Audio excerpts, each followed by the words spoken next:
Taking our water for granted, Canadians are not doing a good job looking after our most precious resource. An industrial farm in Richelieu has residents in an uproar.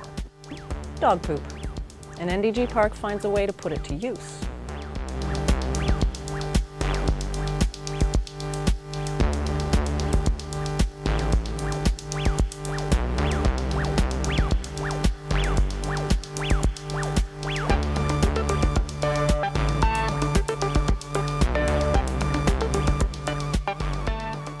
Hi, and welcome to this special green edition of Concordia News.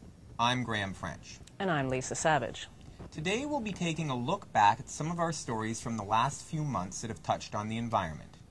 And now with our top story, here's Lisa. Every March 22nd on World Water Day, countries from around the world address the global need for clean and safe water.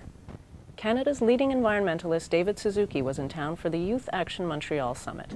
He spoke with reporter Tanya Yermieri about how Canadians are neglecting one of our most important resources.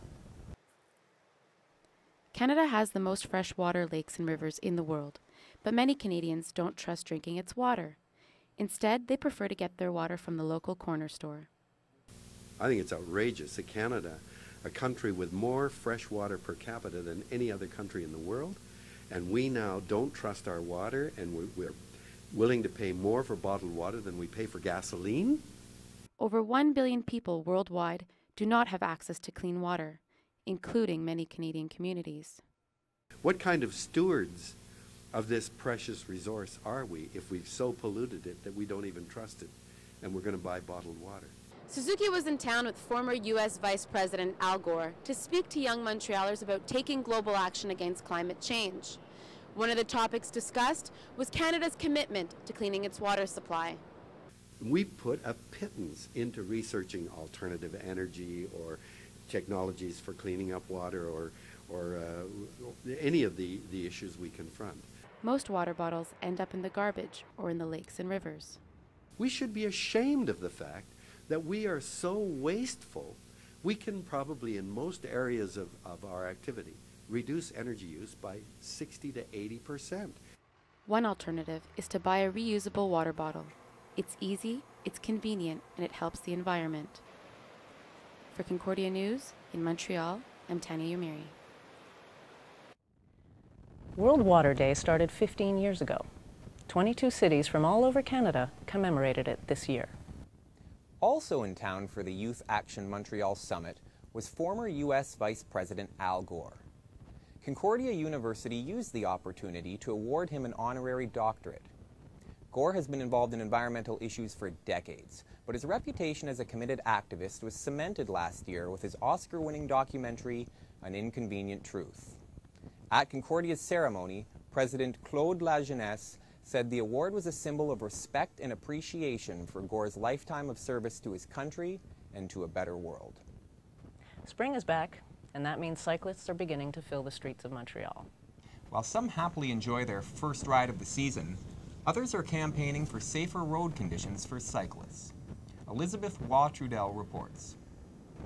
Montrealers are striving to be more and more environmentally friendly. Yet, during winter, cycle paths are turned into parking lots.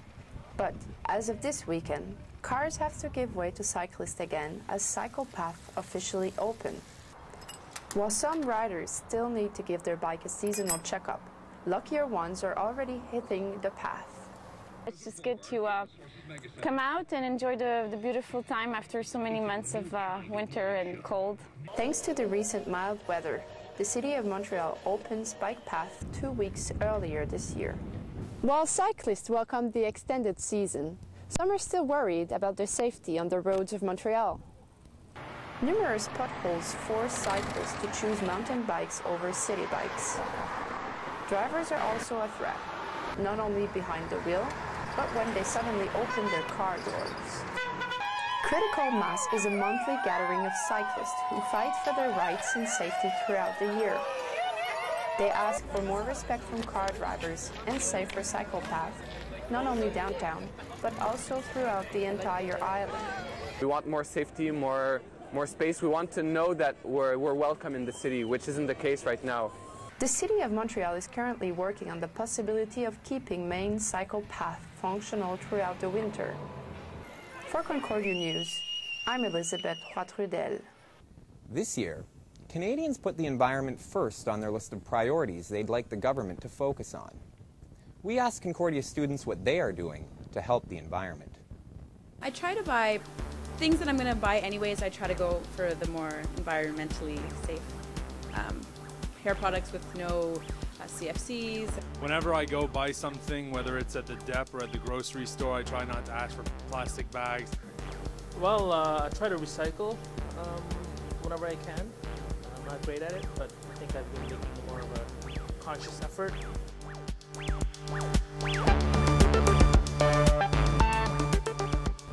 The City of Montreal is expected to announce its plan to maintain bicycle paths year-round. And here with some thoughts on the future of cycling in the city is Concordia News reporter Ryan Bergen. This month, the people at City Hall announced that in the last 2 years, the current administration has added 20 kilometers of bicycle paths to the pre-existing 370-kilometer network.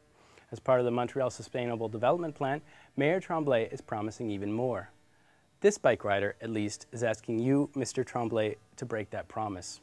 Sure, cruising along the bike path on Lachine Canal is a lovely ride, but if the city wants the cycling to become a real transportation alternative, then we will need a more practical and unfortunately less picturesque solution.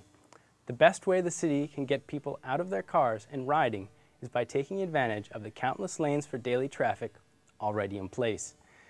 Montreal has a comprehensive network of routes for bicycles that goes all over the city. It is conveniently set just outside of everyone's front door. The fact that cyclists have to share it with cars shouldn't mean that this resource is useless. Unfortunately, as of this morning, a trip across town is a horn-honking, tooth-rattling, bone-jarring, wheel-bending battle for position on the crumbling blacktop that should make most sensible people shy away from the bicycle saddle. But it doesn't have to be this way. Several successful projects in Europe and United States have shown that riders and drivers can negotiate the same spaces smoothly. When people understand that they are in a shared space, they become more aware, they behave civilly towards each other, and get where they're going safely. This is not a utopian delusion, just common courtesy. So, never mind the dedicated cycling lanes and stenciled asphalt. The first step to making this city's streets a welcome environment for cyclists is a plan that even drivers would root for. Resurface the roads, because this is a cyclist's suspension, and this is his alignment. So, Mr. Tremblay, let's exploit the paths already laid and share the responsibility of running them smoothly. A new pig farm in the town of Richelieu, just south of Montreal, has a local group of residents angry with the provincial government. They say that the farm will have negative impacts on the Richelieu River and the local ecosystem, and that they should have been consulted before the permit to build the farm was issued. Lucas Chambers reports. No to mega pig farms. No to 300,000 tons of waste. A rash of these signs has recently swept the town of Richelieu. It began when local residents found out that the Quebec provincial government had approved an industrial pig farm project to be built on fields not far from the Richelieu River.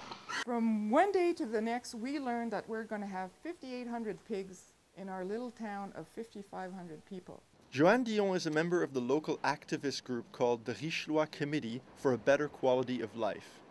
She says the group has been trying to clean up the Richelieu River for years. You have to wait. You have to come up. Oh, there's one. This is in 1955.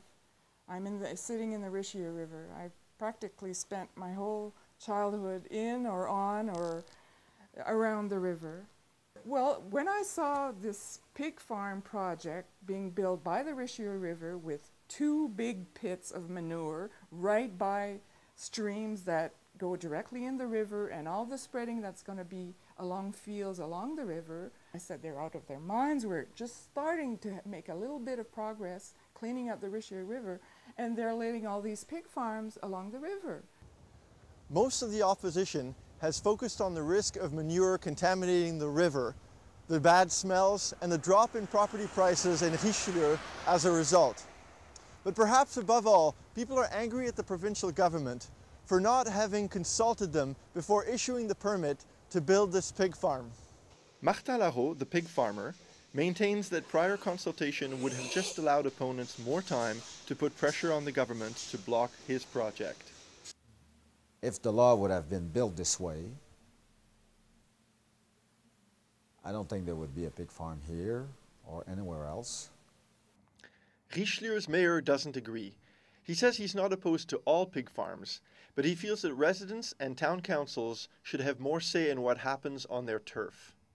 It's very frustrating that we can do nothing and somebody else decide for us what is good for your city, and they don't give a damn about the people who's living in that city. Larot and his family feel persecuted by some members of the community, even though, he says, they have followed the rules. We did everything that was in the law to promote the social acceptance of our projects. And as far as we're concerned, it worked. A local scientist, Harm Sloterdijk, puts the blame squarely on the provincial government. He says residents should have been better consulted and better informed. But what has been ignored, and unfortunately, and I said so in my report, that the government has ignored completely this social impact of pig farming, where you need cohabitation. For Joanne Dion, the bottom line is the river is in danger and her rights have been ignored. It's too important. The right to have clean water is a basic human right, and you cannot take that away from us. Lucas Chambers, Concordia News, Richelieu.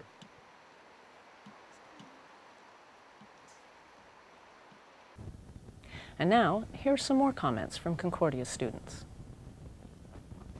My biggest thing is actually recycling paper, cans, plastics, all that kind of thing. It's what I try to do the most. Lately this semester I started printing my assignments on unbleached paper.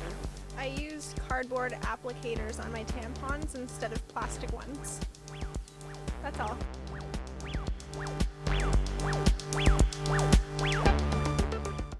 Sustainable development is a popular term thrown around by politicians, institutions, and citizens.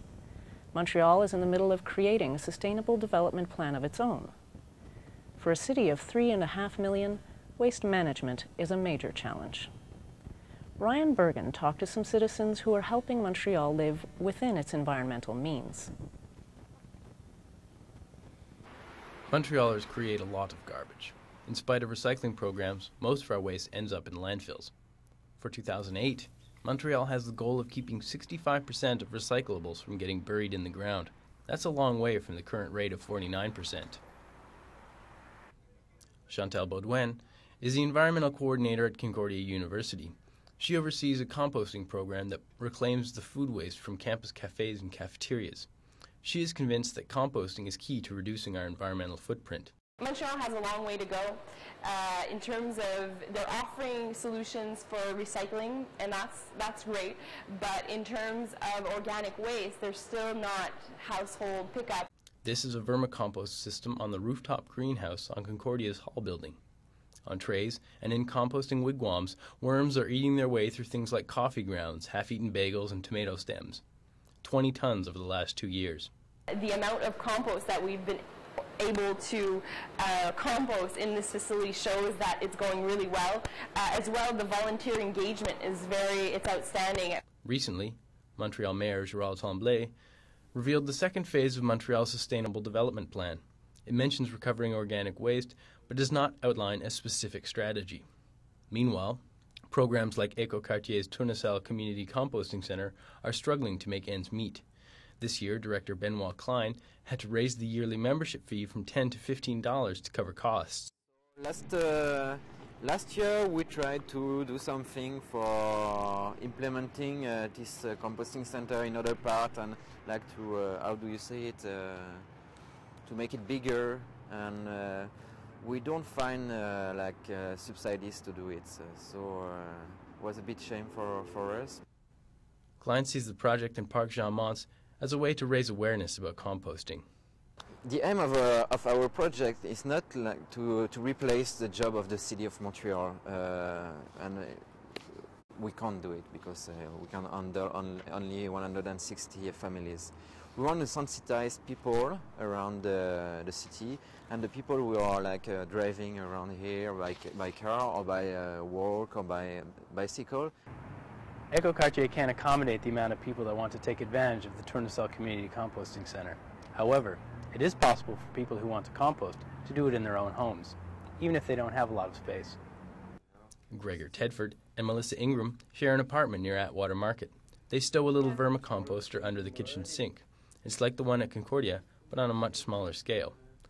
I usually do this like without gloves, but I think it's a lot better with gloves, because then I could really dig in, you know, instead of being grossed out. Today, they're harvesting the worm manure. They'll add it to the soil of their houseplants and give some to their neighbors. Both can imagine composting becoming a part of the routine of any household. Okay, Mommy and Daddy have eaten. You've got food on your plate. What's there? Okay, you've got meat. Go throw that in the trash. Oh, but you've got those little veggie ends. So why don't you put that in the bucket? And, you know, and then it doesn't seem like a big deal to them. Montreal is still in the planning stages of a citywide composting program.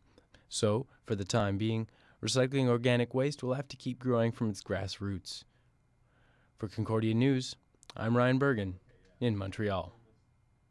Here's a completely different take on composting. With spring almost here, there's lots to look forward to. But as the snow melts, a winter's worth of dog waste is revealed. As I discovered, one park in NDG has found an environmentally friendly way to deal with the issue. Montrealers, watch your step. It's spring. Dog waste is a problem in the city, even when it's picked up. With 430,000 dogs in Montreal, that means almost 325,000 pounds of waste per day. The people who use the dog run at the park on the corner of Sherbrooke and Giroir in NDG came up with a green solution to this brown problem. 4 years ago, the NDG Dog Run Association started a composting program at their park. It's the bag issue, the plastic bags. They take forever to decompose, and I guess we were kind of ahead of the game because we wanted to go greener. Dog owners use these shovels to pick up waste. Then they deposit it into these composting bins where it gets covered in sawdust. The Dog Run Association raises about $1,500 a year selling these calendars featuring pinups of their pooches. The money goes towards shovels and compost bins, while the sawdust is donated by a local hardware store. Sawdust is mixed in every day, which aids in the decomposition process and provides another perk. The composters get rid of the smell, and that's because of the sawdust. Without the sawdust, this place, you wouldn't be able to walk in this place. There are 200 dogs who use this dog run, and they produce a lot of poop every year. Every year, the composting program diverts over a ton of dog waste and at least 7,000 plastic bags from the city's landfills. It's also convenient. I like it. It saves me from remembering to bring a bag to the dog park every time. For Concordia News, I'm Lisa Savage. This year's batch of compost will be ready in the fall. It'll be offered free of charge to area residents for use in their gardens. Well, what goes around comes around. Thank you for joining us for this special green edition of Concordia News. I'm Graham French. And I'm Lisa Savage. Have a nice afternoon.